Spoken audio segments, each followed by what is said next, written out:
नमस्कार, माझं चॅनलचं नाव आहे मसाला क्राफ्ट विथ सरला। बघा, मी डंकावरून काळा मसाला दळून आणला। हा माझा काळा मसाला आहे। हे बघा किती सुरेख कलर आहे बघा त्याचा। हे बघा, हा मी 1.5 किलो मिरचीचा केला आहे। त्याचा कलर इतका छान असतो, कलर पण छान आहे बघा। हाताला लगेच मी आता हात धुतले, खाली पेपर्स तुम्हाला सांगेल किती कलर आहे बघा। मी भरला अर्धा। हे बघा, मी दाबून एक ही मोठी 5 किलोची बरणी भरली। आणि हे लाल मसाला आहे, लाल तिखट। म्हणजे याच्यात पण धणे, जिरे, हळद, हिंग थोडं थोडं टाकलेलं असतं। हे लिस्टप्रमाणे याला बनवलेलं असतं। माझं वर्षाचं साठवण आहे। मी कांडनियंत्रातून कुटून आणलं, ते पण शूट केलं, हे पण केलं आहे बघा। मी तुम्हाला दाखवते। हळद केली मी 3 किलो। आणि बघा, मी असे मसाले भरून तुम्हाला दाखवते। माझ्या मसाल्याचा कलर बघा किती छान आहे बघा। हे बघा, आता रात्र आहे, नाही तर दिवसात अजून छान दिसलं असता। मी आता आली ना दळून, कांडनियंत्रातून घेऊन आली, मग तो असा केला। मी थोडं तेल पण लावते त्याच्यात। खोबरं टाकलं आहे, आलं खोबरं, धणे आणि लाल मिरची, 3 कलरच्या मिरच्या टाकलेल्या आहे। आणि काय म्हणतात, कांदा पण टाकला आहे। कांदा 5 किलो कांदा चिरून त्याला सुकून आणि मग तो भाजून टाकलेला आहे। माझा वर्षाचा असतो साठवणीचा मसाला।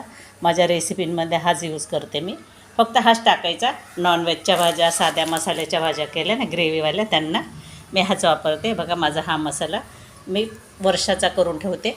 हा इकडे बरणी भरली। बरणी अशी मी काय करते, भरते, स्टोअर करून ठेवते ना, असं दाबून भरते बघा। पोट पण नाही टोचलं जात, एवढं भरते असं दाबून।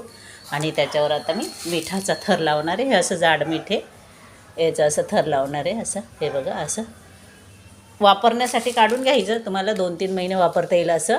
आणि बाकीचं स्टोअर करून ठेवायचं, म्हणजे याचा कलर पण डाऊन नाही होत आणि तिखटपणा कमी नाही होते बघा असं।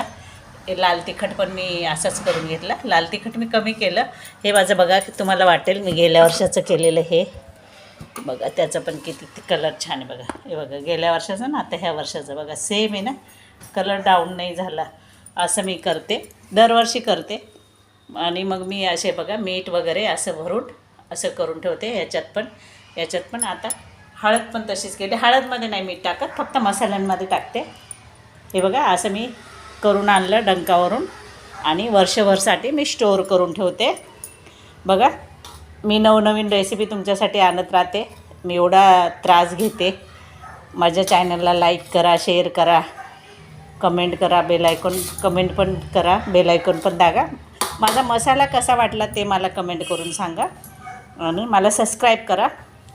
तुम्ही बराच प्रतिसाद देत आहे, त्याच्याबद्दल तुमचं धन्यवाद सर्वांचं।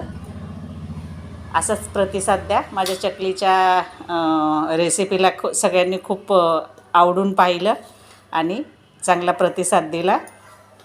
9,000 लोकांनी पाहिली। असंच सगळे व्हिडिओ पूर्ण बघत जा, सबस्क्राईब करत जा। धन्यवाद।